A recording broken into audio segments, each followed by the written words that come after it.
Jóvenes de la promoción, vamos a empezar la clase de química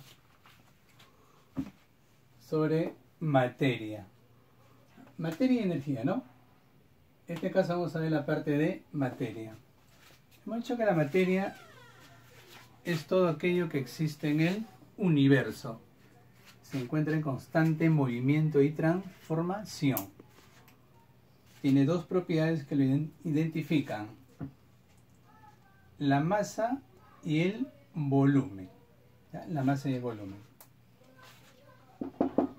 Es energía altamente condensada. Dentro de la estructura de la materia tenemos la visión macroscópica y tenemos la visión nanoscópica. La visión macroscópica, ¿ya?, se refiere a la forma física tal como lo perciben nuestros sentidos. Acá se refiere a las propiedades de la materia. Tenemos el color, olor, sabor, que son las propiedades organolépticas. Tenemos la masa, tenemos el volumen, tenemos la extensión, ¿ya? Tenemos la divisibilidad, impenetrabilidad, etcétera, etcétera. Esa es la visión macroscópica. La visión nanoscópica viene de nanómetro, ¿ya? Acá se utiliza la equivalencia 10 a la menos 9 metros. Se refiere acá al átomo. Sabemos que el átomo es la partícula más pequeña de un elemento químico, que está formado por dos partes fundamentales: el núcleo, donde están los protones y los neutrones con carga positiva, los neutrones con carga neutra, y la envoltura o zona extranuclear, donde se encuentran los electrones. Luego habla también de la molécula. La molécula, formado por dos o más átomos. ¿Ya? Por ejemplo, tenemos la molécula de agua, formado por dos átomos de hidrógeno y uno de oxígeno. Luego la visión nanoscópica también hace referencia a los iones. Hay dos tipos de iones: el catión con carga positiva, donde indica que pierde electrones, y el anión con carga negativa, donde indica que gana electrones. ¿Correcto? Esa es la visión nanoscópica de la estructura de la materia. Dentro de las propiedades de la materia tenemos propiedades físicas, propiedades químicas. La física dice que identifican sustancias sin producir cambios en su composición interna. No hay cambios, no ocurre ningún cambio. Dentro de las propiedades físicas se clasifican en propiedades específicas o intensivas, aquellas que no dependen de la cantidad del cuerpo material, no dependen de la masa, no dependen de la cantidad de materia. Y las propiedades generales o extensivas sí dependen de la masa, sí dependen de la cantidad de materia. Las propiedades químicas dice que identifican a la sustancia, puede cambiar o reaccionar para producir otra sustancia. Hay sustancias nuevas, ¿ya? Por ejemplo, yo acá tengo un papel, ¿ya?, papelito, y voy a prender el papelito. ¿Qué cosa estoy haciendo al prender el papelito? ¿Ya? Estoy haciendo la combustión. Mira, estoy haciendo la combustión, se va a quemar el papelito y se va a formar nuevas sustancias. ese es un ejemplo de una propiedad química, la combustión. Entonces, en la combustión hay cambios. Se forman nuevas sustancias. Miren, se están quemando y ya no puede volver a su estado original. ¿Correcto? Mira, ahí está. ¿Ya? Esa es la combustión. Luego tenemos la oxidación. También tenemos la reducción. En la oxidación y reducción hay pérdida y ganancia de electrones. También tenemos la acidez. ¿Ya? La acidez, que está clasificada dentro de las propiedades químicas de la materia. Hay un cambio en la acidez. La valencia se refiere a los valores que poseen los elementos químicos cuando se unen. Por ejemplo, un elemento con el oxígeno forma un óxido. Por ejemplo, el cobre tiene dos valencias, tiene +1 y tiene +2. Con la valencia 1 formará un óxido, el óxido cuproso, y con la valencia 2 formará el óxido cúprico. Es un cambio. ¿Listo? Entonces, esa es la primera parte, ¿ya?, dentro de las propiedades de la materia. Muy bien. Acá continuamos, jóvenes. Algunos ejemplos de propiedades intensivas y de propiedades extensivas. Acá tenemos, por ejemplo, la primera propiedad intensiva. Ya hemos dicho que las propiedades intensivas son aquellas que no dependen de la masa. La dureza es la resistencia que posee un cuerpo a ser rayado. ¿Ya? El material más duro es el diamante. Y el material menos duro es el talco según la escala de Mohs. Otra propiedad tenemos la densidad. La densidad también es una propiedad intensiva porque no depende de la cantidad del cuerpo material. Si yo tengo acá dos cantidades diferentes de agua, pero la densidad del agua siempre va a ser 1 gramo sobre centímetro cúbico o 1 gramo sobre mililitro. Entonces no depende de la masa. El punto de fusión, ¿ya?, también es una propiedad intensiva. Es el paso del sólido al líquido.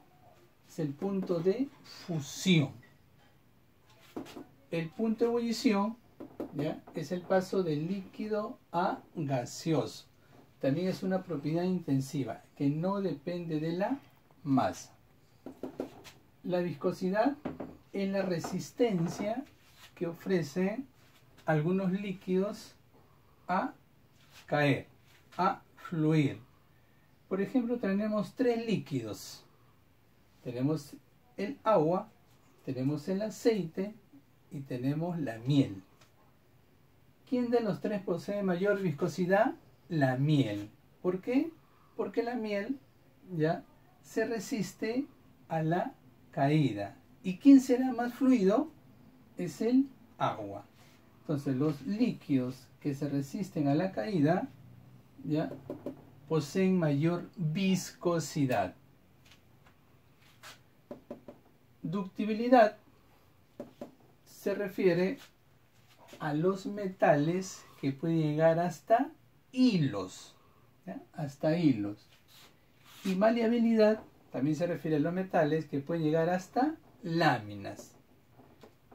El elemento más dúctil y maleable a la vez es el oro, ¿ya?, el elemento oro, seguido de la plata y seguido del cobre. Tenacidad es la resistencia que ofrecen algunos cuerpos a ser rotos. Por ejemplo, tengo el plumón, hay una resistencia, esa resistencia se llama tenacidad. El cuerpo es tenaz, ¿ya? Si tenemos un pedazo de madera, por ejemplo, y el vidrio, ¿quién será más tenaz? La madera. ¿Quién será más frágil? El vidrio. Muy bien, estos son algunos ejemplos de propiedades intensivas. Propiedades extensivas acá sí dependen de la cantidad del cuerpo material. Tenemos la masa, que es la cantidad de materia que posee un cuerpo. Las unidades de la masa en el sistema internacional es el kilogramo. Pero hay otras unidades también que se utilizan para mayor cantidad, las toneladas. ¿Ya? El instrumento de medida de la masa es la balanza. El volumen es el espacio que ocupa el cuerpo material o una sustancia. El volumen, las unidades de volumen más conocidas son los litros, mililitros y centímetros cúbicos. La porosidad se refiere a los espacios intermoleculares que poseen algunas sustancias, ¿ya?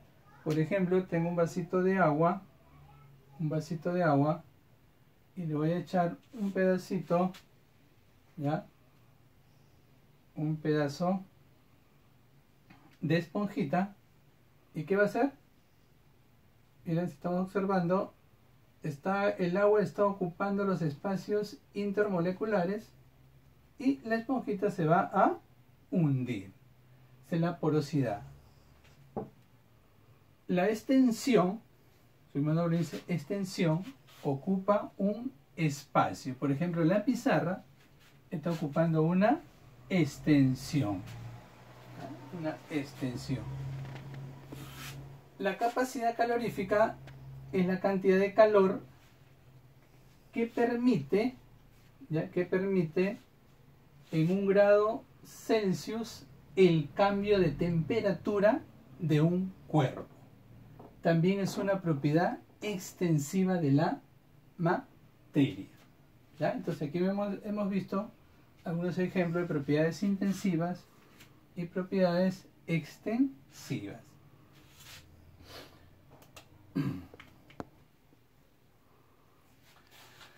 Bueno, ahora seguimos, jóvenes, con la clasificación de la materia.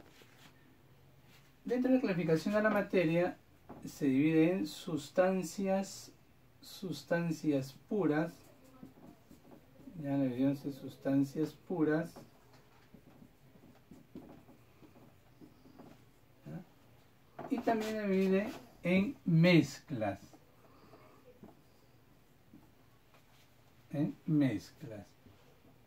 ¿Listo? Dentro de las sustancias puras tenemos la sustancia simple, o también llamado elemento. Y acá tenemos la sustancia compuesta. ¿Sí? Este cuadrito. Las sustancias puras, se separan por medios químicos, mientras que las mezclas se separan por medios físicos.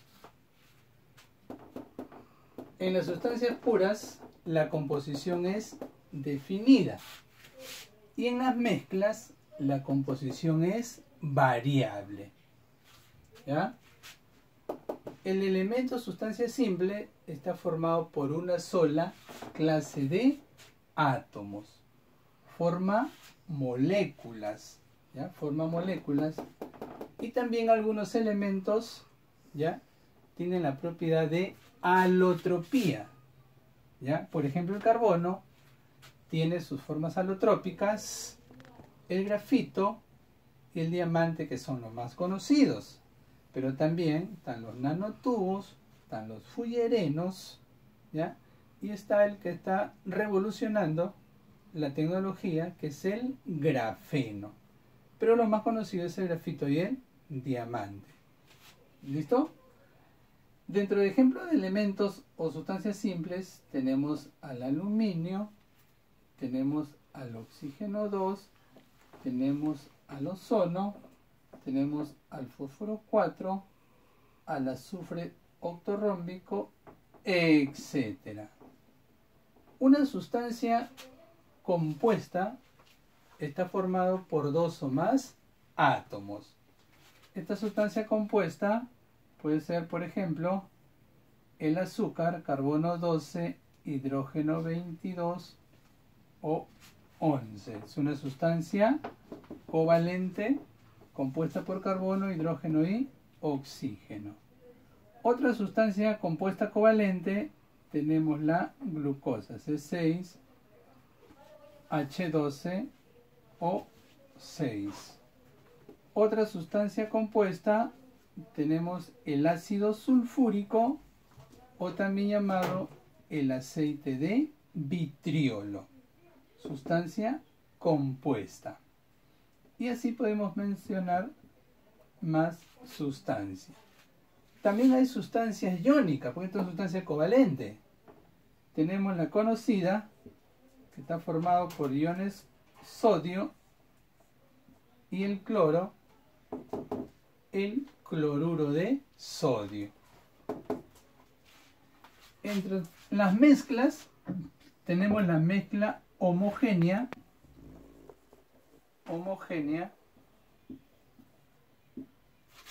y la mezcla heterogénea. La mezcla homogénea y la mezcla heterogénea. La mezcla homogénea también es llamado solución y solamente forma una sola fase. En cambio, la mezcla heterogénea puede formar dos o más fases. La mezcla homogénea también es llamado solución. Entonces, un ejemplo de mezcla homogénea tenemos una limonada. Por ejemplo, una limonada está formado por agua, que viene a ser el solvente, el azúcar y el zumo de limón. El zumo de limón. ¿Ya? Por ejemplo, la limonada entonces es una mezcla homogénea. La salmuera también es una mezcla homogénea. Cloruro de sodio disuelto en agua. También es una mezcla homogénea. En la mezcla heterogénea ya se forman dos o más fases. Un ejemplo característico es lo que se une. Por ejemplo, acá tengo ya mezclado el agua y el aceite. Mira, el agua y el aceite. El agua y el aceite ya no se pueden unir. Se observan las fases. ¿Quién va en la parte superior? El aceite. ¿Por qué? Porque el aceite tiene menor densidad que el agua. El aceite tiene 0,8 gramos sobre centímetros cúbicos y el agua tiene 1. Entonces, la sustancia que tiene menor densidad en la parte superior, la mayor densidad en la parte inferior. El agua y el aceite es un ejemplo de mezcla heterogénea. Otro ejemplo de mezcla heterogénea, también tenemos un arroz con pollo, un arroz con frijoles. Ahí tenemos los jarabes, ¿ya? Los jarabes. También tenemos la sangre, ¿ya? La sangre, ¿podemos ver sus componentes de la sangre? Sí, podemos ver sus componentes de la sangre. Una gotita al microscopio y observamos glóbulos rojos, glóbulos blancos, ¿ya? Las plaquetas, etcétera. Entonces, esta es la clasificación de la materia. Muchas gracias, jóvenes. Será hasta la próxima.